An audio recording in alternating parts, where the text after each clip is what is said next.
Ladies and gentlemen, this is what we have generally in the past called the big bond bill.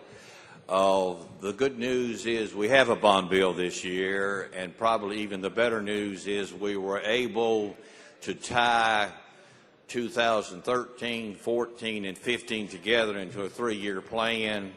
I think most of y'all can read what each institution is getting.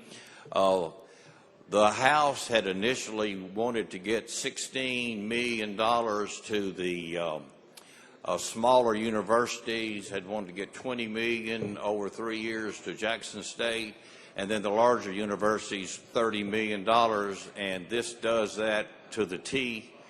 Don't be misled by thinking that Alcorn's only getting $400,000. Alcorn was able, because of some reallocation of some pipeline money, to get additional money. So this bond bill is something that IHL people are happy with. They're really happy with the fact that we're going to be able to tie the 3 years together. Community colleges, I know my classmate from Jones asks me every day about it. Community colleges are at $25 million. We were able to restore the Heritage Preservation Fund, $5 million. We were able to restore all the money to MDA. What is very important to me and a lot of y'all, we got the full money for the medical center, all $31 million in here.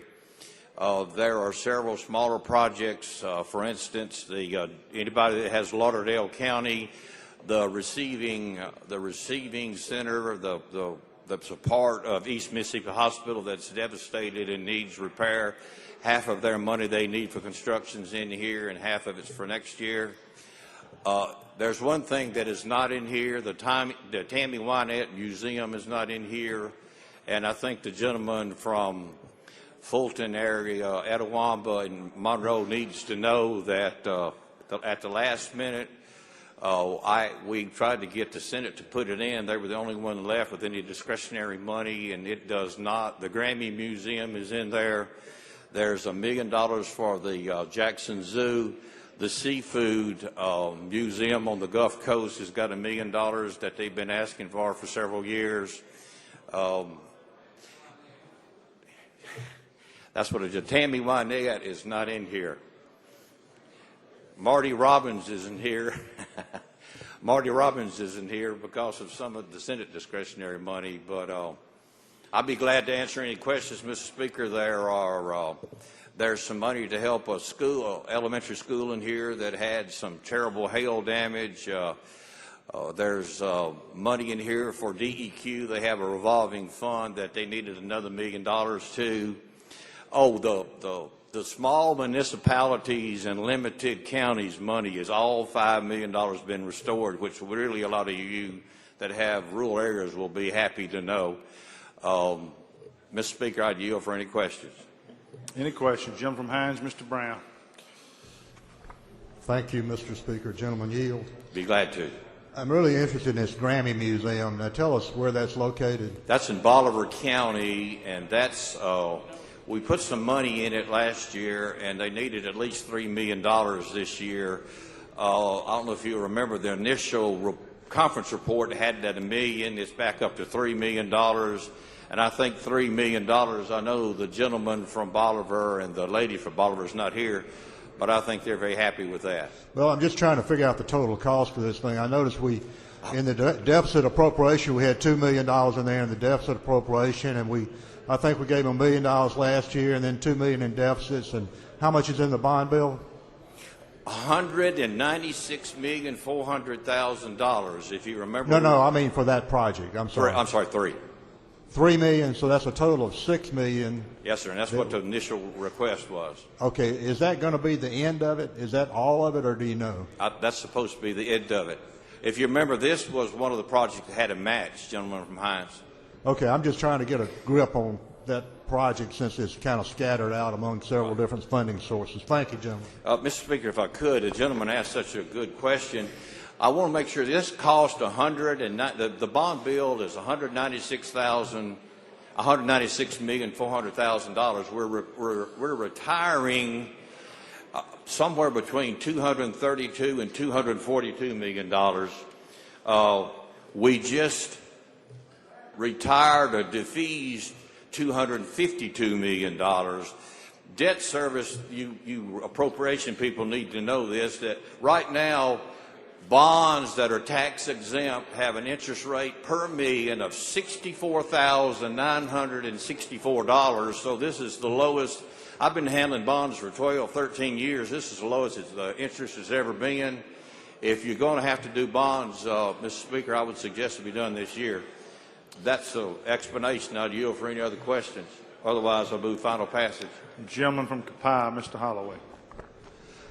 Thank you, Mr. Speaker. Gentleman Yale. Yes, sir. Gentlemen, did I understand you to say that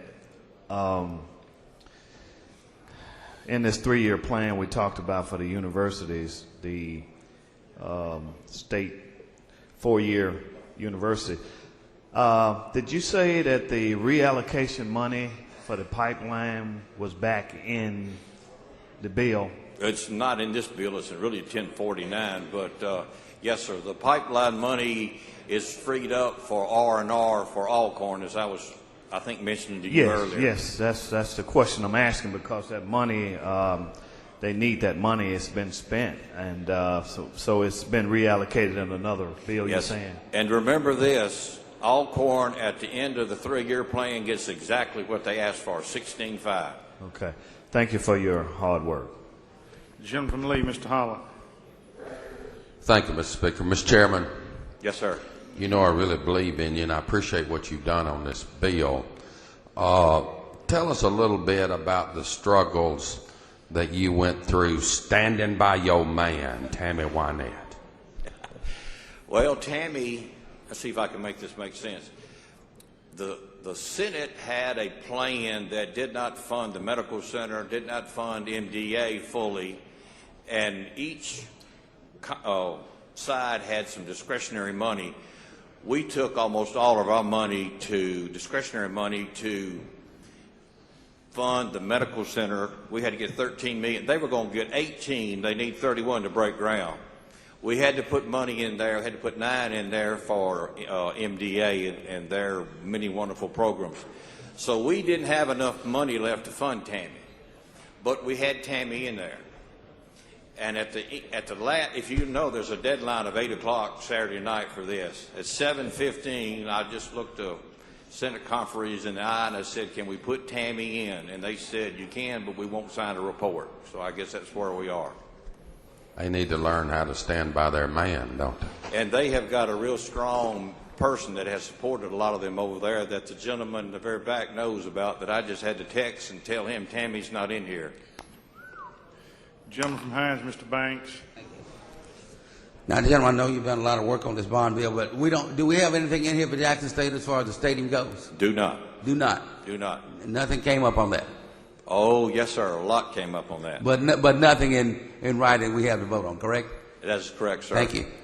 Any further questions? I don't see any. Excuse me. We do have some, apparently. Lady from Jones, Ms. Scott. Yes, Mr. Speaker. Thank you. Will the gentleman yield? Yes, ma'am. Mr. Chairman, over in here it talks about a grant and a loan, and before it's done, or 30 days after it's done, or something like that, there has to be notification to the chairman of Finance and Ways and Means. Can you explain what that means? Yes, to me? what we tried to do in this bill was have some transparency, and what's going to happen from now on, anytime bonding is done through the Bond Commission, there's a website that has been set up, and 30 days before that is done, the website, we've got to post the cost of, if you know anything about bonding, the biggest cost is consultants and attorneys. That bond and its amounts will have to be posted on the website, and a copy of it also has to be sent to the chairman of the 2 money committees in the House and the Senate. And that was a transparency type thing that's never been required before. And quite frankly, I think the chairman of the Finance Committee, Mr. Fillingame, actually asked for that in the Senate. So it's something that's very consumer friendly, ma'am. And the bond advisory, what's the difference? What do they do as opposed to the Bond Commission? Well, the bond advisory is a group. And do they get paid? No, ma'am. Okay, now what do they do? The bond advisory is a group of bond attorneys that advise the bond commission, which is made up of the governor, the attorney general, and the state treasurer. And they actually decide how many millions of dollars worth of bonds that we authorize will be issued in 1 year. Now, how are they selected? They are selected by a statute that was passed in 1941. And what does that say? It says that the bond committee, oh, you mean the bond advisory committee? How are they selected, those lawyers? I'm not sure, ma'am. It's been around ever since I've been practicing law. I don't know. I would assume they are probably selected by the bond commission. But whoever they are, they have a great, would you not agree that they have a good deal of influence since they're the ones that's advising the bond commission? But we don't know how they're selected. Do you know who they are?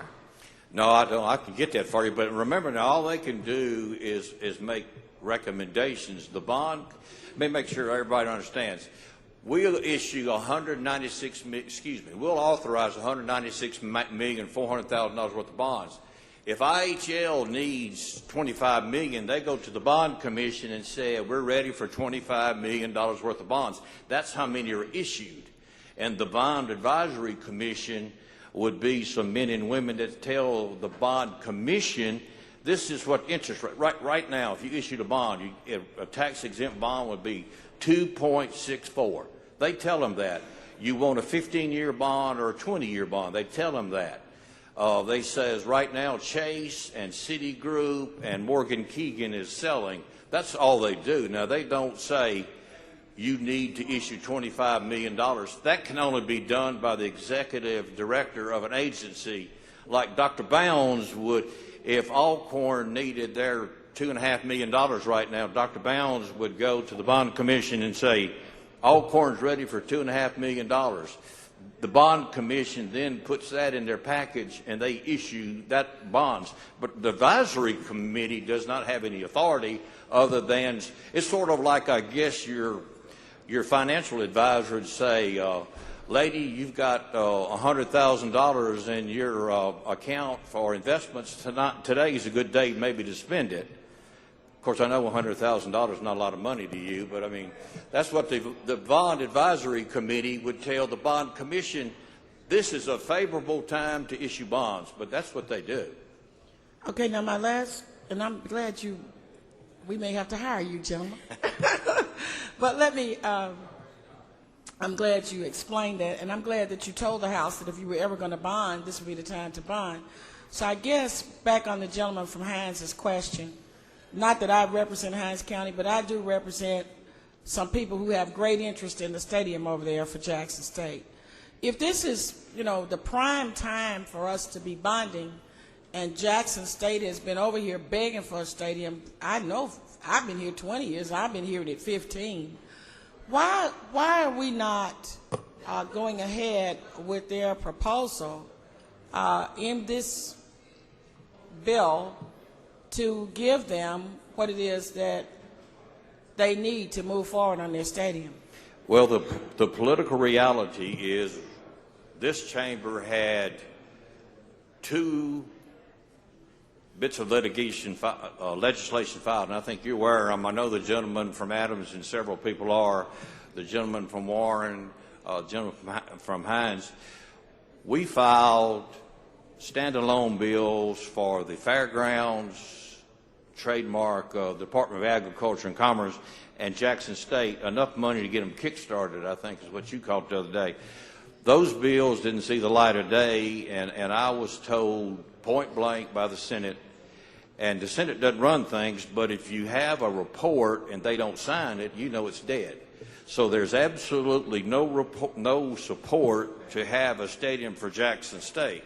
That having been said, the Speaker in his leadership role has suggested, and I've talked to you about it, that the parties involved, including Dr. Myers, I know that there's another member of this House, the Lieutenant Governor, myself, Mr. Fielding, Cindy Hines Smith, sit down this week and finally tell each other the truth, look each other in the face and said, if we're going to do something for the fairgrounds in Jackson State, let's do it. Quit talking about it. Quit giving people false hopes. Quit prevaricating. I guess some people call that lying, but that's where we are right now. There is not any money in here for Jackson State nor for the fairgrounds.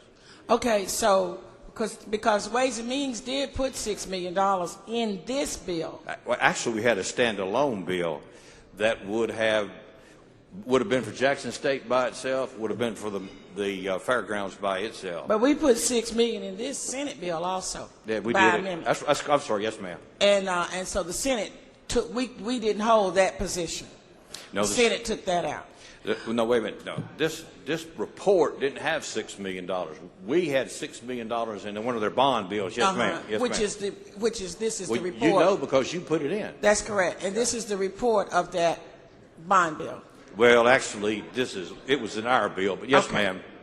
All right. So now, Mr. Chairman, given that this is the financial environment that we ought to be bonding for Jackson State, I guess my question to you is, who has been prevaricating? Because the school has been saying that they need a stadium. They've been saying it for 15 or 20 years. So their position of needing a stadium has not changed.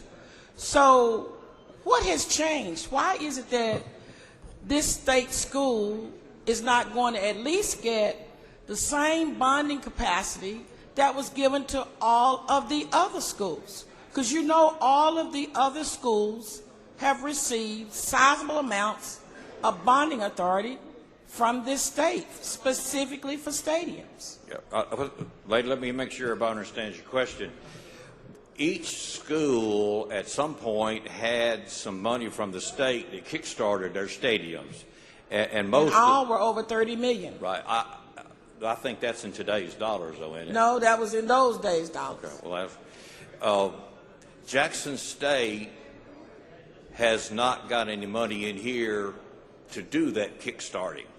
Jackson State has been not treated so much unfairly as they have not been treated the same. The same. The same way, and I see the commissioner up there, the same with the fairgrounds, the trademark, and the Coliseum. What we're trying to do now, and I want to make sure everybody understands it, is have, before we leave, a truth session. Sit down and people look each other in the eye and be truthful and say, are we going to do the fairgrounds in Jackson State? And it would be a joint bill, and there would be enough money in there to take care of both of them. With where Jackson State Stadium would be located, there have been a lot of rumors that it would be located on the fairgrounds. That's not correct. But in all honesty, I don't want to mislead anybody, there's nothing in here for Jackson State Stadium. There's $8.5 million in here for Jackson State, and at the end of 3 years, there's $20 million. There's $2.2 million in capital improvements in the appropriation, but there's no stadium money in here. And my final question to you is, gentlemen, how long have they been coming over here asking for something for the fairground and all that? I know we've had some discussion about that over the last 5 or 6 years, but wouldn't you agree that Jackson State has been over here discussing their stadium at least 3 times as long as we've had any conversation about the Coliseum and that complex down there? About the same amount of time, I guess, that the Civil Rights Museum was discussed. It's been several years. You're correct. And so here Jackson State still is languishing, and they got to be tied to some other something. Well, I see a ray of hope now, and I see a chance of some frank, honest discussion, and with Dr. Myers there and with Commissioner Cindy Hines Smith there, I think we'll get some answers. I know you've been intimately involved, and that's one reason I hate to see you run for mayor. You may not be here next year to help me. That is my prayer. Thank you, Jim. Gentleman from Holmes, Mr. Clark, for a question. Thank you. Would the gentleman yield? Yes, sir. Now, gentlemen, I see that's $30 million for Department of Archives and History, and that's for the rural preservation grants. No. There's $5 million for them. What you're looking at is raising their bonded ceiling to $30 million. There's $5 million in here for them. Okay, I got you, gentlemen. Yeah, and I apologize. These reports are worded somewhat confusing if you don't do bond work. What we do on most of them, just like we've done on Mississippi Home Corporation, when you increase them by 5, you increase their bonding ceiling or limitation by 5. So the Department of Archives and History and that Historic Preservation now can issue up to $30 million. They have 25 already issued, so this would be $5 additional million. Gentlemen, 950, Jacinta Foundation, Inc. Yes, sir. $100,000. Who are they? You know, that you may be looking at some language that is that's 420 pages, gentlemen, and I'm not sure what page you're looking on, but you're probably looking at where we're doing some reallocation of some old bonds. And the second section, first 3 or 4 sections is really the only ones that deal with what we're doing this year. Okay. I don't think Jacinta is in this year's language. That's probably some old language. That's old language. Okay, gentlemen. In fact, in the town of Weston, old language, and City of Columbus, old language. Yes, sir. Okay, thank you, gentlemen. Yeah, does the Gentleman from Humphreys, Mr. Straughter. Thank you, Mr. Speaker. I yield if that's what you're asking. Gentlemen, are you aware that Jackson State probably has one of the most storied athletic programs in the state of Mississippi, especially in football? Yes, sir. Would you agree with me that I'm not sure exactly what year that the late Walter Payton graduated? 1975. Okay, in 1974, I believe Jackson State had 11 people drafted by the NFL. Are you aware of that? Well, I knew that was a bunch of them, but I had no idea the amount. That's historic, isn't it? It's awfully historic, in my opinion. Would you agree with me also that in the state of Mississippi,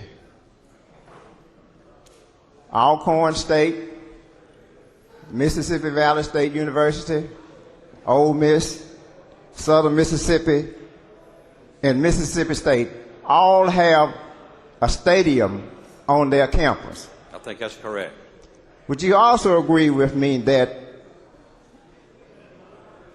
on any campus where there is a football stadium, that really adds a degree of nostalgia to those campuses? I believe that, and I know that's what the president of Jackson State feels. Would you also agree with me that if you have your stadium on your campus, that on the day of the game, it's like a festivity on campus? It is when I go to games. It's a very festive atmosphere. Would you also agree with me that, I go to most of the games at the stadium over there, and I've gone for years, and if you notice the number of people that's in the stand, and you look at the number of people that it says that are there, if you have gone to those games, I have. Those figures are about 90% of the time wrong. Now, Jackson State has not always been as much of it in control of the stadium as they are now. So other folks were in charge. And they are the ones that were saying that there were fewer people there than were actually there. So when I hear people now saying that they might not need the size stadium that they want, that says to me that maybe they don't want them to grow. Would you agree with me on that? I better not agree on that. I figured you wouldn't agree with me on that. But the point I'm trying to make is this. It's a very storied athletic program there. And I think they deserve to have a stadium on their campus, not connected with anything else that goes on. You know, Jackson State needs their their stadium, and I don't think anybody else ought to be fooling around with what it is they're trying to do, and let them do what they need to do for their campus. Right. And we need to make sure, that's one of the reasons when we meet, there's two sites that nobody has tried to suggest that Jackson State Stadium be put anywhere other than where the president and the alum want it. The College Board's not involved in anything that you may have heard that there's been a plan to put it somewhere else is not correct. We do need to know which of the two sites that the president and the administration is looking at. But when we meet, we need to have some really come to Jesus talk, the gentlemen, and we need to decide, are we going to be honest with each other, and are we going to have a fairgrounds complex, and we're going to do something for Jackson State and just quit talking about it? Like the lady said, we've been talking about it for years. Thank you. Appreciate your work. Thank you. Gentleman from Washington, Mr. Hines, for a question. Thank you, Mr. Speaker. Gentleman, yield. Yes, sir. Gentlemen, where did you attend college? Well, I went several places. I went to, I did... For your undergrad? Well, I did undergrad in MBA at Mississippi State, and then I did a law degree at Ole Miss. Okay. And both of those institutions have their own football stadium, don't they? They do. Well, I attended Jackson State and Mississippi Valley, but only one of them had their own football stadium. I've seen it, yes. So we have a similarity. Seem to be you attended two universities in the state, and I did too. But gentlemen, is it wrong for the people who went to Jackson State University, the alumnus, the students, where my children go now, to have their own football stadium? Gentlemen, let me say this and answer your question. Now, is that wrong? That's all I'm asking. Yes or no? I agree with you. We could talk all day about Jackson State, and everybody that's up there has got a good point. I don't begrudge it. I'm trying, along with the speaker's help, to get kicking and screaming people into an honest discourse. And let's be honest, are we going to do this or not, and quit every year y'all having to ask these questions, because it's not right that somebody has to get up here and explain why Jackson State is being treated the way they do. I can promise you this time next year, if you stand up here and ask a question and we don't have an answer, we ought to all even be more ashamed of ourselves. Well, gentlemen, it appears to be every time there is an opportunity to do something for their historical black university, it has to be tied to something else. And look, every time it's something going to be done for Alcorn or Jackson State or Mississippi Valley, it's tied to something else. When Mississippi State, Ole Miss, or Southern wants something, it ain't tied to nothing else. Why should we be tied, our university be tied to the fairgrounds? That's unfair. Wait. But every time, being linked to... Just wait, slow down. You work around lawyers, and you ask one question and let me answer one question, okay? It's not tied together. It would be legislation that's in one bill. There is no requirement that you can't have this if you don't have this. I'm trying to get something, you're a smart man. There's a whole lot more strength in numbers than it is standing alone. If there are people in here that want Jackson State more than anything, there's also several people in here that want the fairgrounds as much as anything. If we have a piece of legislation that ties them together, I've tied every school together, gentlemen from Washington. We started doing that in 2001. Before you came back years ago, we used to have one university and one bill. I don't apologize for what we're trying to do. I'm trying to be honest with you and tell you there's nothing in here for Jackson State, but I'm not going to say there's not hope for Jackson State, because we're going to meet this week. And if you know and trust your speaker, and if you got any trust in me, I don't ask you trust the Senate. You can think what you want to about them. I'm not going to badmouth them because we're on the floor. But we need some cooperation between the chambers, but most of all, we need some honesty.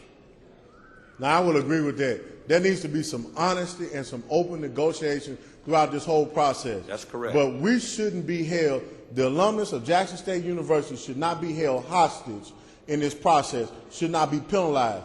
Now, 4 years ago, we had a big discussion. Jim, do you recall that? Yes, sir. About Jackson State and University Medical Center, University purchasing the stadium over there and Jackson State getting their stadium. We had those conversations over and over again. Do you recall those? Yes, sir. And we ended up again with nothing. When is the nothing going to stop? That's all I want to know. When we get some and stop being set on the sideline giving nothing all the time. Well, when nothing stops, when honesty starts. You know, Lord Byron said, the heart is but an instrument that makes music out of chaos. We've had chaos long enough. Let's have some honesty. That's all I am asking us to do. Sit down, look each other in the face and say, this is what we're going to do, and by something or another, let's do it. Gentleman from Hines, Mr. Brown, for a question. Thank you, Mr. Speaker. Gentleman yield. Yes, sir. Gentlemen, this is a 422-page bill. I'd simply ask you, could we get a summary at the end of the session that shows us where the $196 million goes? Yes, sir. Just list it by, because we want questions about it. Thank you very much. I appreciate it. And I apologize. We got it this morning. If you remember, this bill was recommitted, this report, and I just got it this morning, and we'll get everybody one. Thank you very much. Gentleman from Smith, Mr. Eaton, for a question. Thank you. Will the gentleman yield? Yes, sir. Yes, Gentlemen, sir. I see the small cities and has $5 million, and you had mentioned earlier about the three-year plan. Now, will those bonds be issued $5 million per year for the next 3 years? No, sir. No, sir. The 3-year plan. I'm sorry if I misspoke. The 3-year plan is for IHL, the universities. Okay. The second question I have is, I've been reading in the short title on page 419, and it says that I believe it's Coatsworth Culture and Heritage Center. Where's that located? Well, that would be the Seafood Museum. We put $1 million in it down in Harrison County. I think it's, well, he's not here. I think it's the gentleman, Mr. Zuber. I think it's in his district. It was damaged and almost blown over, or I guess it was blown over by Hurricane Katrina. Well, I'm for it. I think that's part of our obligation. I'm for a pork barrel, always have been and always will be. That's what I'm here for. My question to you now, the third question is I didn't see any money for the Rural Bridge program in this bond bill. It's in appropriations. No, sir. I think the appropriations was a deficit. We moved the money over for 2013 out of the car tag reduction fund. Wasn't that the? No, we did. Well, if you remember, there were 5 recommendations from the LBO, and one of them was struck down by the Senate on the roofs. But the $20 million and the fire trucks are still alive and well. But there's no money in there for the fire trucks, no, sir. And there's no money in there for the Rural Bridge program? No, sir. I mean, there was no request for those because of the understanding that it was being taken out of the general fund. So that will be in the so the Rural Bridge money will be in the Department of Transportation budget. Well, gentlemen, you know a lot more about appropriations than I do, but yes, sir, I would assume it'd have to go. You got the former. I understand that, but he's trying to tell me. But the way I understand it, it was only a deficit appropriation for 2013, and if we don't have a bond bill next year, then we won't have any Rural Bridge money for the next year. All right, let me see if I can explain to you the way the LBO did it. We put certain money that was going to go into, as soon as we got back here, $20 million was for rural bridges and $3.2 million was for fire trucks. Fire trucks was cut back to 2.5. The legislation was put in appropriation bills, but it would take effect July 1st, 2013. Now, if you remember, we have laws that say, if the general fund grows at more than 2%, the the rural bridge money, I don't want to get them mixed up, has to come from the general fund. Now, we've waived that in the past. This year we didn't waive it. So the $20 million came from the general fund for the bridges, and it should again next year. But if it doesn't, if I'm still chairman and breathing, we're going to have some rural bridge money. Thank you. Appreciate it. Yes, sir. Gentleman from Jones, Mr. Showers, for a question. Thank you, sir. Gentlemen, getting back to the stadium, and they brought up State and Ole Miss, and I didn't bring it up. Was them stadiums built with state money or foundation money? I think the very beginning of the money, gentlemen, was a kickstart. It came from the state right after World War II on both of them, and then it was paid for by private funds. And I think this is a good time for people to realize that if you're talking about a stadium, you may be talking about somewhere between $340 million and $500 million. So you're talking about a bunch of money for a stadium now. Gentleman from Forest, Mr. Watts.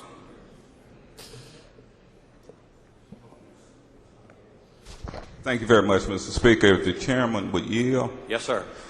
Under this conference report, am I correct, and I just wanted to make sure that I had the figures right, that an amount is allocated for the School of Nursing at the University of Southern Mississippi? Yes, sir. And what is that amount? Well, Southern Mississippi gets $20 million, with the majority of it going to the nursing school. All right. The majority? Yes, sir, as much as they want to spend. Okay. So what kind of restrictions are being placed on this allocation to the University of Southern Mississippi? Well, there's actually, if you look at the language in there, there's none. Okay. So really, they could use it for the School of Nursing, which I understand they probably will be intending to use it for, or they could use it for repair and renovation on campus. Gentlemen, the reason for that, under your wise stewardship, you remember we changed some language, and you make sure it may not cost $20 million, but if there's $1 million left over, you certainly would want to leave them the ability to do the landscaping, F&E, buy furniture and equipment. But under the sheet, it would all go to the School of Nursing, with the caveat, if it's some money left over. You remember one year you had $400,000 left over at state, and we had to come back and reallocate it. They would have the authority to spend all $20 million on the nursing school, but if there was a little left over, they could fund the nursing school as far as. Okay. Now, in the out years, now you're saying that IHL has made a proposal for 3 years of capital improvements. Yes, sir. Now, these out years 2 and 3 are, this is a very long bill. Are they provided for in this bill? The language that ties them together is in there, yes, sir. And it's tied to the same thing that you're holding. Okay. All right. Could you tell me where that is in the bill? Line 463. 463? Okay. Now, for the Alcorn State University, and I ask this question because you and I have served for many years, and you used to sit right behind me down there when bullets were shot at me for a period of time. For Alcorn State University, how much is allocated for that university this year? What they want to use out of a 2010 bond issue, there was $7.5 million for a pipeline. They didn't need all of that, and everything that's left would be able to go to them, which would probably get them up to about $4 million for this year. And it would also make the sheet that you have, it would actually make their out at the end of 3 years, it would probably get them up closer to $20 million rather than 16.5. Okay.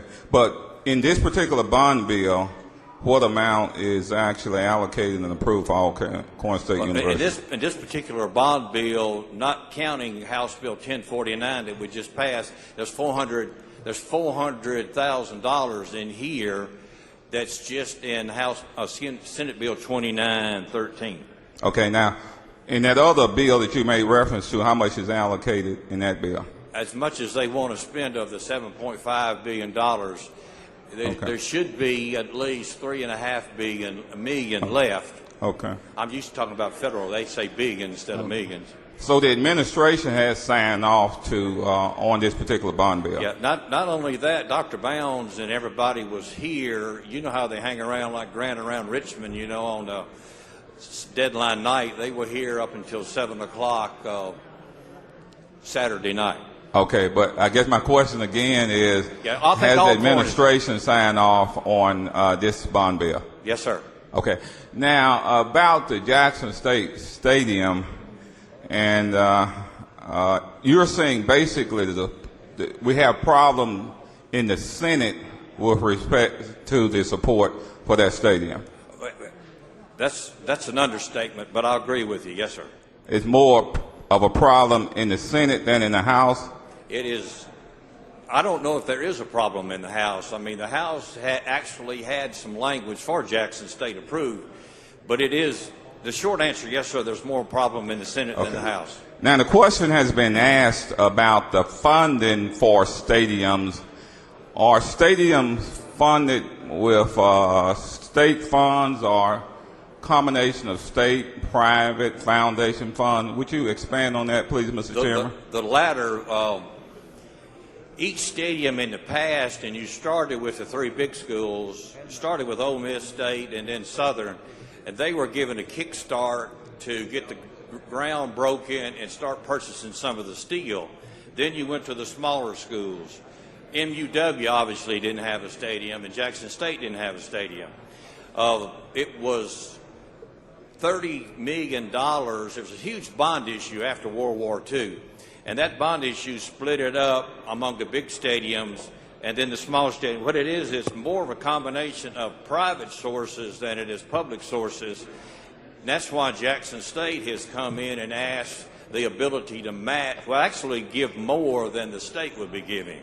Okay, so it's more private funds than state funds. Well, like for Jackson State, the best example would be Jackson State. Jackson State has asked for over a 3-year period $75 million, but have committed to raise over $125 million. Okay. But I think we all realize that may not be enough now. Okay.